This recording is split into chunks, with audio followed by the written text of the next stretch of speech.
Hi, everybody. Thanks so much for joining again on this beautiful Monday, wherever you are in the world.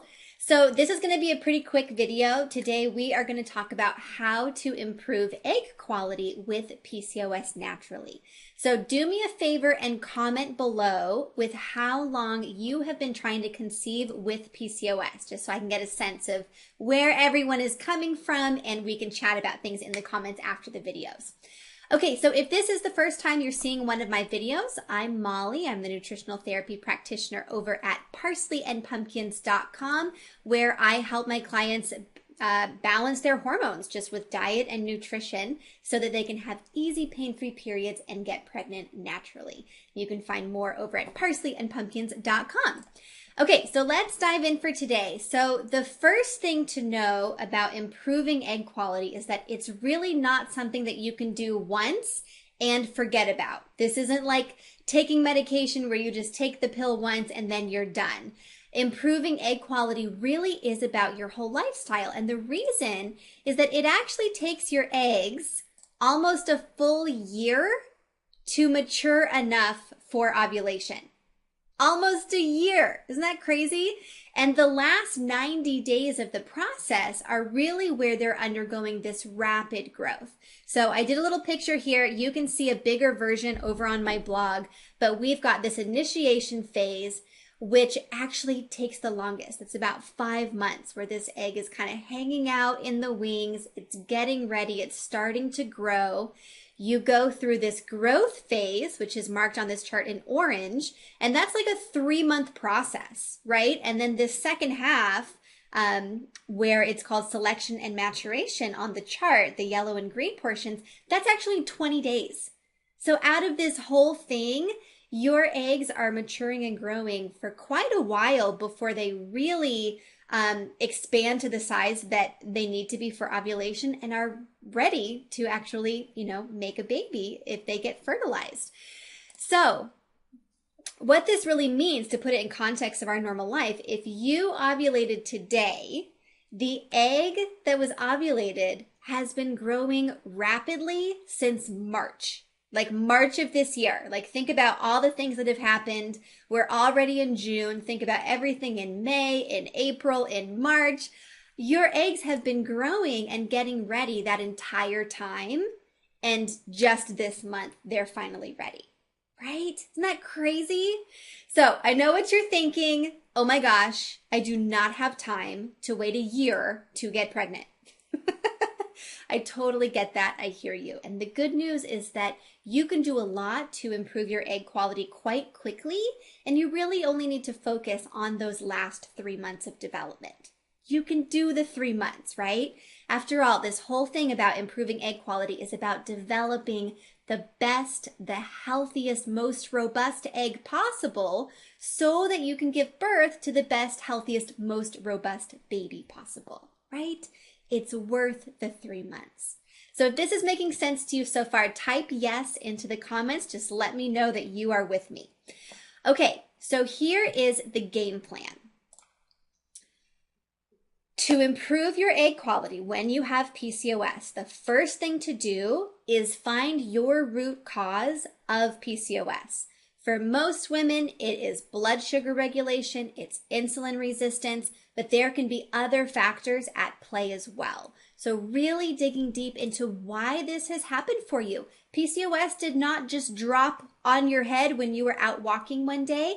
And while there is a genetic component, it's not 100% genetics. So there's something going on that has triggered your genes and all these other things in your body so that you now are manifesting as PCOS. So the first thing is to figure out what is going on. Why is this happening for you? Why are your hormones off? The second step is to get your diet on point. Diet and nutrition really is about nutrients. Those are the building blocks for your body, and you cannot build a brand new human without good nutrition, right? It totally makes sense, but sometimes we forget. The third thing is to target your supplements, fine-tune your supplements. This doesn't mean going out and buying a boatload of stuff.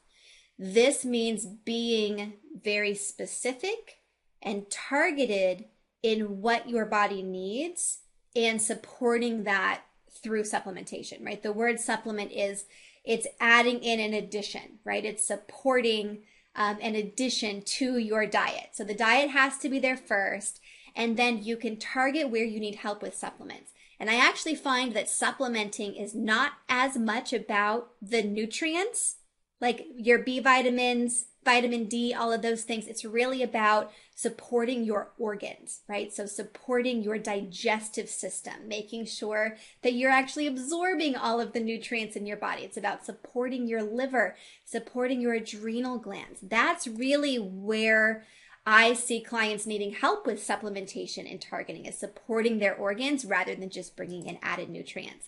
So that's an area that you don't need to be buying the entire supplement aisle of your grocery store. We just need to be specific about where your body really needs support. And then the fourth step is just to move your body and increase blood flow. Blood flow is so important for ovarian health, for egg health. This is how we're getting nutrients to all those organs, and not just nutrients, but hormones, right? Our brain actually produces a lot of our hormones that then go through our bloodstream and tell our ovaries and our uterus and our thyroid and our hormones, our adrenals, all of those systems, what they need to be doing. So we need to have good blood flow getting into all of those organs. And egg quality especially, this is an area that you can really support your body, is just making sure that you're getting warmth and getting blood over to those organs. So I know that you have heard this all before. I know it, but that is because it works. That is because these four things have to be in place in order to improve your health so that you can conceive naturally and have a healthy baby. These foundations must be in place.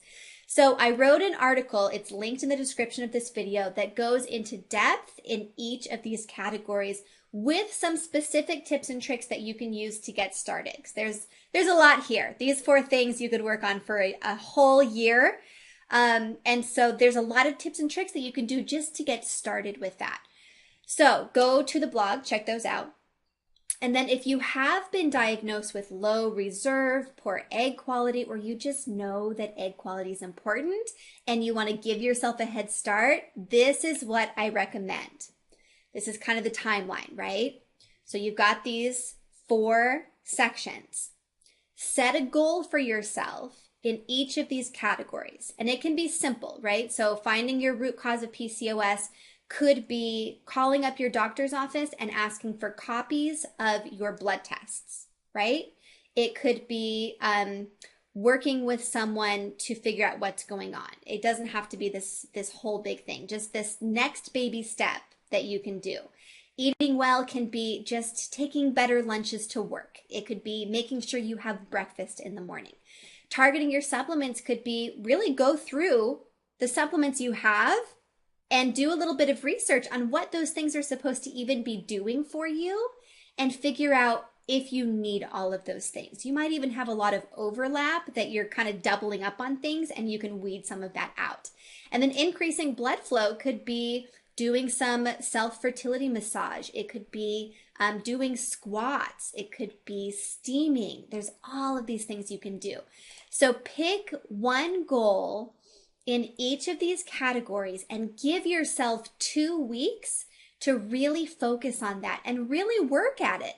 We are inundated with information, including even this video, about things we can do to support our bodies and support our fertilities. And so we're consuming all this information. We're getting all of this data, all of these tips and tricks and advice of what we should do, but we're implementing very little of it. This is what I see most often when clients come to me. They know a lot of this stuff. They know what they should be eating. They know what they need to be doing, but we're not actually doing it. So pick one thing in each of these categories and give yourself 2 weeks to actually do those things. And then at the end of the 2 weeks, take a look back and see what happened.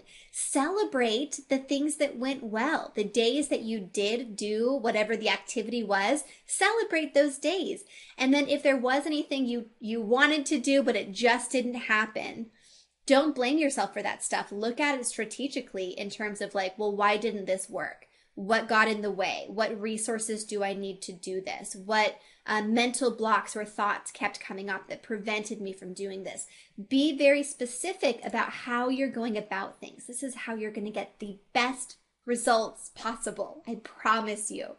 And so at the end of those 2 weeks, after you've done this kind of triage of what went well, what didn't, set your next goals for the next 2 weeks, and you just keep building on it. If you do this, if you actually do this, by the end of 3 months, you will have actually implemented the majority of the advice you have been reading about for the last year. I promise you. And the results that you will have from that will be incredible. Those are the things that improve your overall health, that get rid of migraines and acne and painful periods, that actually improve your egg quality. It's really doing those things. Action is so powerful. And here is the honest truth. Any issues that we have in our health right now, right, whether it is low ovarian reserve, poor egg quality, even something like migraines, bloating, just fatigue, all of that is a result of our diet and lifestyle. It could be our diet and lifestyle as we were growing up, being nutrient deficient in that vital period of our life.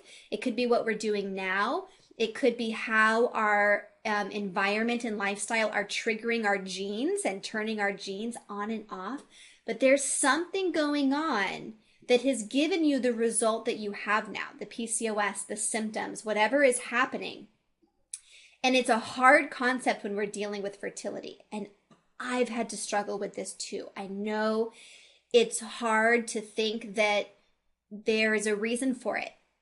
But if there's a reason for it, there is a solution. And that means you can go find the solution and actually solve it. It's actually really powerful to know that there is a reason, because that means you can do something about it. It means that it didn't just happen to you. It's not just in the cards. It's not just, your destiny or your fate.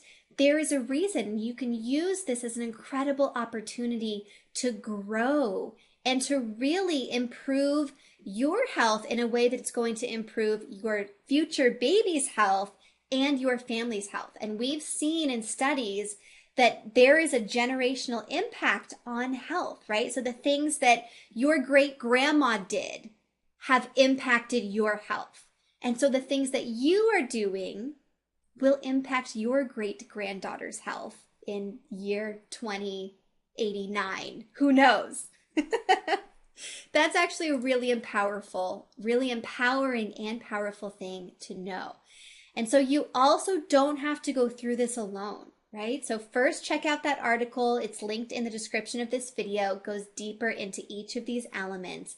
And then if you need more help, if you want someone to go through this information with you, just number one up here, finding your PCOS root cause, there can be quite a bit that we need to dig into. So if you want someone to help you, that is what I do. That is what I am here for, is to help you figure out all of this stuff. No one was just born knowing all about hormones and all about nutrition. It's a skill. It's information to learn, just like anything else. And so if you need help with this, if you've been doing the DIY thing for years, I did that for so long before I did any of my training. I know how frustrating it is to try and do this on your own. If you want to get some help, I am here for you. So you can go to parsleyandpumpkins.com, schedule a free consult with me. I will send you this amazing questionnaire and we will go over it on your free call. It's incredible. It's this whole graph about what is going on with your health. We're going to get a really clear picture of all the things in your health that are impacting your fertility and then what you need to do about all of those things. All right. So if you liked this video, if you enjoyed this information, if you found this valuable, please click the like button below and share this out with your friends. Share it in the groups to your friends that need this information. And tune in next Monday. So next Monday, we're going to talk about diet and exercise for PCOS weight loss, which is a big topic that a lot of you want to hear about. So we're going to really dive in. We're going to do some hard truths in that video. So don't miss it. All right. You can also find me over at parsleyandpumpkins.com. And if you are ready to bring your hormones into balance, have easy pain-free periods, and get pregnant naturally, do a free call with me and I can help you with that. All right, everyone. I will talk to you soon. Have a fantastic rest of your week.